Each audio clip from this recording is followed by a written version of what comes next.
I really think that Taylor Swift's magic has left the building. Jimmy Kimmel was very upset that Donald Trump took a shot at Taylor Swift. Trump was making fun of the fact that she got booed openly at the Super Bowl and he got cheered to the high heavens. And Jimmy Kimmel didn't much like that and had the following to say. Yes, the other day I did a video about Trump reacting to Taylor Swift. Jimmy did not have it okay. His response to this clip, Megyn Kelly reacted to it. I just want to show you what is going on. There is something really concerning with these people. They can't even learn from their mistakes. Democrats made the same mistakes like this, taking up the mainstream media celebrities to go after them, campaign with them. This is 2025. They can't understand exactly why they didn't even win. That she got booed openly at the Super Bowl and he got cheered to the high heavens.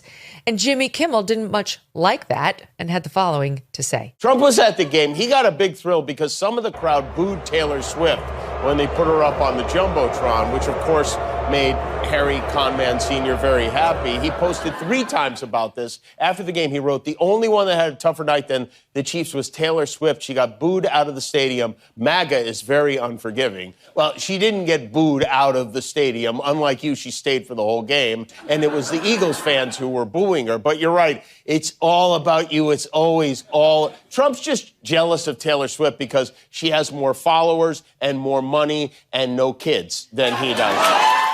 Okay. But by the way, I was there all the way through and she was gone. She was missing in action for most of the second half. So I don't know what he's talking about. Trump left at his previously designated time, which was, I think, 8:02. That had been scheduled and that is when he left. And it's a little harder, Jimmy, when you're the president of the United States, because if you leave when everybody else is leaving, you completely F them over because no one can move anywhere. It's total gridlock in the city. Hello. Trump got smart by Trump 2.0 when it comes to fighting the administrative state. And bit by bit, he is undoing their soft power agenda. He now knows where the soft spot in the belly is. And he's sticking the knife in and trying to get back our funds and stop this crazy agenda that nobody voted for, that's been rolling forward administration under administration. Doesn't matter whether it's a Republican or Dem at the top. And man, are they pissed. Now they're like, now it's on. Now you're actually going to things we care about, which is like our slush funds. So I think he will prevail on the law front, on the lawfare. But man, it's going to be a slugfest. Y'all seen them Democrats out there making up nursery rhyme songs because they lose. Yes, this is not all. Bima had a segment today with Kid Rock. A question surveyed to Kid Rock pertaining to this. What he said, Bima was actually shocked.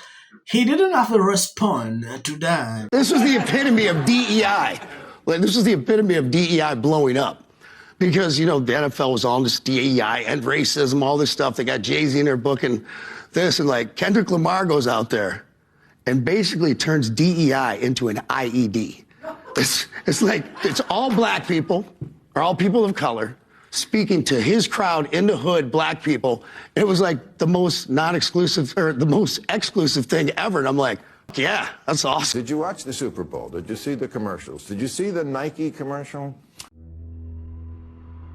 You can't be demanding. You can't be relentless. You can't put yourself first. So, put yourself first. You can't be confident, so be confident. You can't challenge, so challenge. You can't dominate, so dominate. You can't flex, so flex. You can't fill a stadium, so fill that stadium. You can't be emotional, so be emotional. You can't take credit. You can't speak up. You can't be so ambitious. You can't break records. You can't have any fun. You can't make demands. You can't keep score. You can't stand out. Whatever you do, you can't win. Okay, so this is a phrase I use a lot here, zombie lie. A zombie lie, it means something that used to be true and it stopped being true, and then people kept saying it. I feel like this is a giant zombie line, and if the Democrats are ever going to win again, they have to realize something about the American people. They're not that savvy about politics, but they know when you're lying. I mean, when was the last time a woman was told, you can't do this, you can't be confident? Who are these imaginary mean old men of the patriarchy? I mean, most of the messages you hear out there are girl power, you go girl, girls code. The messages encouraging young women are so ubiquitous. It begins to sound not only dishonest, but just weird and defensive. It's like, who is saying this to them? Who are they fighting against? And why does it help girls and women to be thought that, to think of themselves as uniquely in battle? Yes, Maher may be controversial, but he is spot on here. Modern Western women have more opportunity than ever before. Let's focus on real issues instead of perpetuating victimhood narrative. That is the truth. When I keep seeing this happening every time, I wonder if we're in 1980, we're in 2025. Things have changed. They are not the same. It amazed me to see that Maher is changing. I disagree with him often, but when I see him, calling out real issues like this, it amazes me. The patriarchy mind is crumbling because normal people can see with their own eyes that women are thriving. No amount of media spin can change that. The biggest loser on Team Chiefs, I do believe, was Taylor Swift. I think it's fair to say. But so we went, and to the right, literally right next to us, was Taylor Swift. And then to the left was Donald Trump. I mean, they were there. There's Doug and yours truly. And you can see Taylor Swift right behind us. That was her booth, and the Kelsey mom and families. And then if you look to my left, there's Trump. He was two boxes over from us. And what a juxtaposition in the crowd reaction. So Taylor Swift got popped up on the Jumbotron, as happens with these big stars. And here's what happened. All right. And then here's what happened when Trump showed up on cam.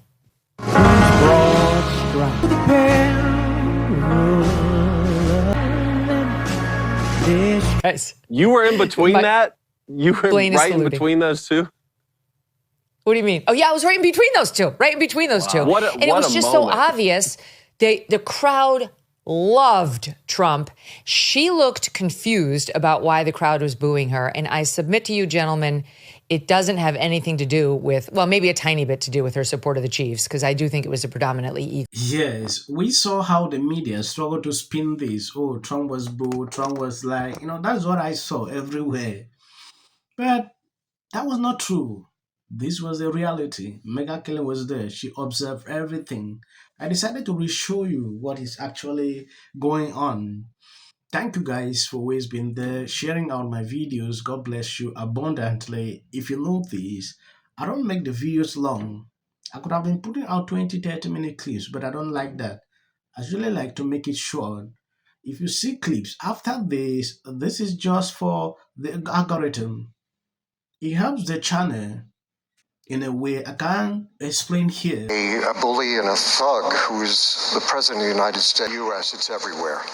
There is a lot of waste, fraud, and abuse within a system. Audits. A chance to see what happens when you take a business approach to the government in the White House. We're seeing right now with this whole U.S. aid thing, where they're uncovering massive amounts of corruption. And also, I got to say, don't you agree? I totally agree. Essential. Early on, immediately. She's probably been put in there because, according to Donald Trump, she's a 10 to her. No, the EU does not treat the U.S. fairly on trade, and that he has some big complaints. Is that true? Right? And it doesn't mean that we should sit and pretend that it's suddenly okay, that this new presidency is just going to keep on keeping on. That is not the case. And awful things have happened. And sparks move things. And it doesn't matter how much water you have. Future president and his gag are authority and policy. The city of the Pacific Palisades is burning. And, I flew here last night. I was on a plane. you getting water to areas that need. He's been trained his whole life to do. What do we do? All right, right now you're looking straight. Remember it. As a country about Yeah, and then I think all our tax dollars probably went for Gavin's hair gel.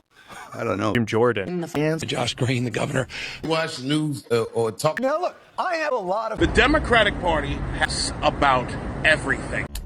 The next department that appears to be on the chopping block is the Department of Education. Just earlier today. It's not really about